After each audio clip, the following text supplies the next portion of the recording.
శాంతిరాజ్ గారు ఒక మంచి ఉద్యోగం చేస్తూ నెలకి ₹1,00,000 సంపాదిస్తూ ఆ తర్వాత రిటైర్డ్ అయితే నెలకొక 30,000 40,000 పెన్షన్ వస్తుంది.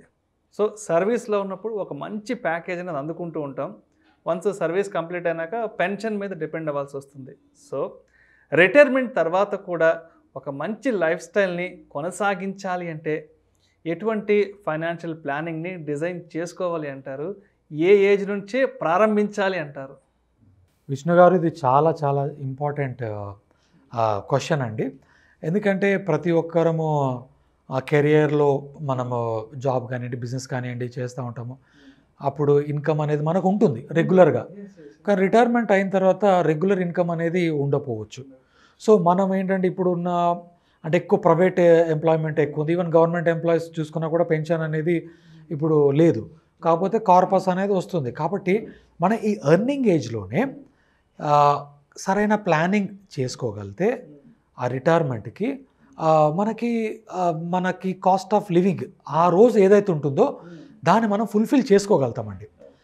ఎలా అంటే మనము ఏ రోజైతే కెరియర్లో మనం ఎంటర్ అవుతామో అంటే ఎర్నింగ్ ఆ రోజు నుంచే కొంత ఫండ్ అనేది మనం రిటైర్మెంట్ గోల్కి కానీ మనం అలైన్ చేసామనుకోండి, మనకు ఒక కార్పస్ బిల్డ్ అవుతుంది. ఆ కార్పస్ నుంచే మనము మన లైఫ్ స్టైల్ అనేది ఫ్యూచర్లో మనకి తీసుకోవచ్చు అనమాట. ఎలా? ఫర్ ఎగ్జాంపుల్ తోటి నేను డిస్కస్ చేస్తానండి. సింపుల్ చిన్న ఎగ్జాంపుల్ తోటి చెప్తాను. ఇప్పుడు 25 ఇయర్స్ ఆర్ 30 ఇయర్స్లో మనం జాబ్లో ఎంటర్ అవుతాం. ఎవ్రీ మంత్ ఒక 5,000 రూపీస్, ఎందుకంటే ఒక 5,000 రూపీస్ రిటైర్మెంట్ గోల్కి తీసి పక్కకు పెట్టామనుకోండి, తీసి పక్కకు పెట్టేసాం. అప్ టు 55 ఇయర్స్ అంటే ఒక 25-30 ఇయర్స్ మనం గోల్ పెట్టుకొని అలా మనము ఇన్వెస్ట్ చేస్తూ వచ్చామనుకోండి, అట్ ద రేట్ ఆఫ్ 12% మనం తీసుకుంటే మీరు చేసే ఇన్వెస్ట్మెంట్ ఒక 15 lakhs. అంటే ఈ డ్యూరేషన్లో ఒక 15 lakhs పెడతారు. ఆ రోజు మనకు ఉండే కార్పస్ 90 lakhs. అంటే త్రూ ఎస్ఐపి. ఒక సింపుల్గా చెప్తున్నా అండి నేను కదా, కాంప్లికేట్ చేయకుండా సింపుల్గా solution SIP and SWP.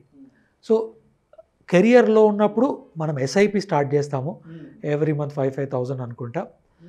And మన కెరియర్ ఎండింగ్ కల్లా మనకు ఒక కార్పస్ ఈ ఎగ్జాంపుల్లో ఒక 90 lakhs వచ్చింది అనుకుందాం. ఎంత? 90 lakhs.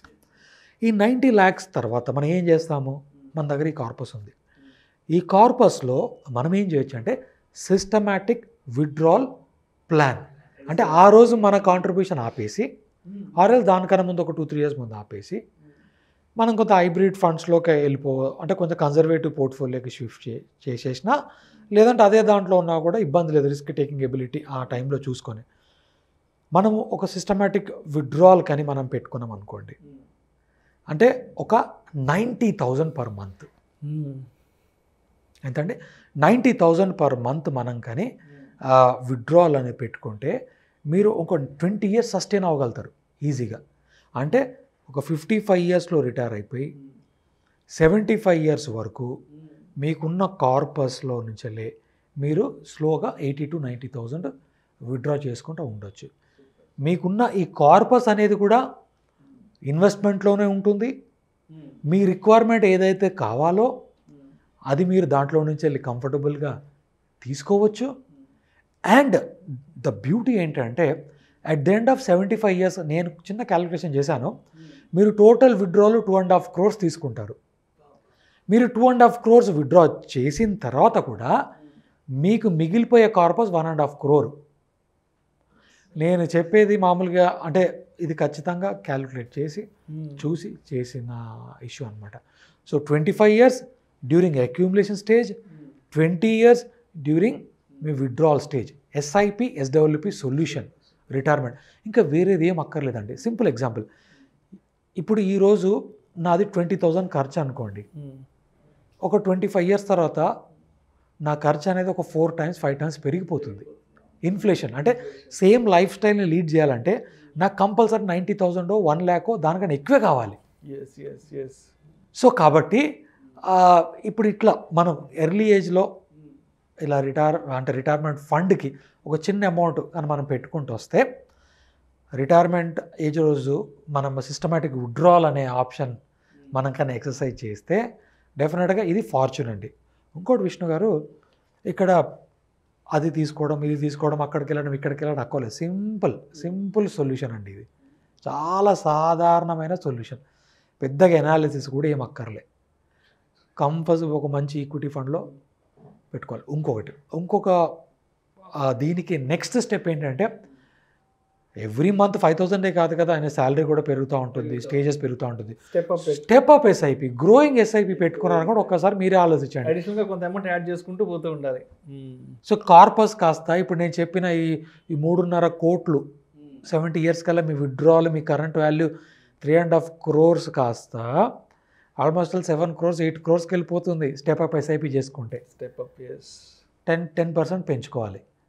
ఇదంతా నేను చెప్పడం ఈజీ, కానీ ఇన్వెస్టర్ కానీ ఎవరైతే వింటున్నారో వారు దీన్ని సీరియస్గా ఆలోచించి కొంతలో కొంత అమౌంట్ అట్లీస్ట్ స్టార్ట్ చేసి దాన్ని లాంగ్ టర్మ్ రిటైర్మెంట్ గోల్ లాగా పెట్టుకుంటే ప్రతి ఒక్కరికి ఒక రిటైర్మెంట్లో మంచి రిటైర్మెంట్ లైఫ్ ఉంటుంది.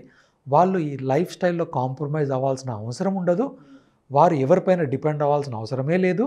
వారి ఈ అక్యుములేషన్ స్టేజ్లో తీసుకున్న ఆ డెసిషన్ ఏదైతే ఉంటుందో అది వాళ్ళకి చాలా హెల్ప్ అవుతుందండి. అండ్ అది కాకుండా ఇప్పుడు ఈ ప్రీ రిటైర్మెంట్ ఫర్ ఎగ్జాంపుల్ ఉందనుకోండి, ఆల్రెడీ ఇప్పుడు ఈయన వాళ్ళు చాలా అంటే ప్రీ రిటైర్మెంట్ స్టేజ్లో ఉన్న వాళ్ళు కూడా ఈ సిస్టమాటిక్ విత్డ్రాల్ అనేది ఆప్షన్లోకి వెళ్ళిపోవచ్చండి. వాళ్ళు ఏం చేయొచ్చు అంటే, కొన్ని ఫండ్స్ ఉంటాయి, దాంట్లో సెలెక్ట్ చేసుకొని ఒక 10-15 yearsకి సిస్టమాటిక్ విత్డ్రాల్లో పెట్టుకుంటే వారికి కూడా ఒక రిటైర్మెంట్ సొల్యూషన్ లాగా ఉంటుంది. విష్ణు గారు, thank you sir. Thank you so much Shantiraj గారు. రిటైర్మెంట్ తర్వాత జీవితం అందంగా ఆనందంగా కూడా కొనసాగించుకోవాలి అనుకుంటే ఏ వయసులో ఇన్వెస్ట్మెంట్స్ ప్లాన్ చేసుకోవాలి అనే అంశం గురించి ప్రేక్షకులకు చాలా చక్కగా వివరించారు. Thank you so much sir. Thank you very much Vishnu గారు. ప్రేక్షకులకు విజ్ఞప్తి, ఈ వీడియోలో ప్రస్తావించబడిన అంశాలు కేవలం ప్రేక్షకులకు ఒక అవగాహన, ఉదాహరణ, అదేవిధంగా ఎడ్యుకేషన్ పర్పస్ కొరకు మాత్రమే ప్రస్తావించడం అనేది ఏ ప్రోడక్ట్స్ను ప్రమోట్ చేయడం మా ఉద్దేశం కాదు. పెట్టుబడి పెట్టే ముందు మీ అడ్వైజర్ని సంప్రదించి మాత్రమే తుది నిర్ణయం తీసుకోగలరని మా మనవి.